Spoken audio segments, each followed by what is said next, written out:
வணக்கம். இன்னைக்கு பச்சை பயிறு கீரை வடை எப்படி செய்யறதுன்னு பார்க்கலாம். அதுக்கு 200 கிராம் பச்சை பயிறு நான் 2 மணி நேரம் ஊற வச்சிருக்கேன். ஒரு கைப்பிடி அளவுக்கு அரைக்கீரையை பொடியா கட் பண்ணி வச்சிருக்கேன்.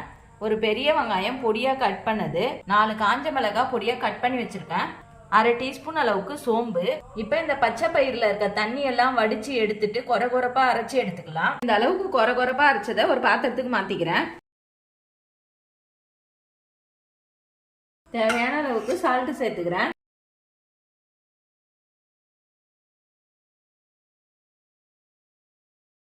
இது எல்லாத்தையும் நல்லா கலந்துட்டு வடை தட்டி போட்டுக்கலாம்.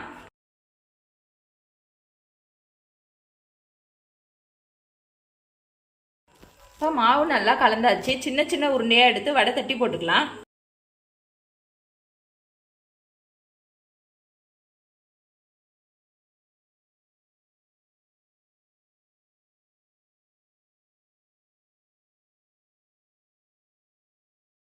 இந்த அளவுக்கு சிம்லயே வேக வச்சுக்கோங்க, அப்பதான் கிறிஸ்பியா இருக்கும்.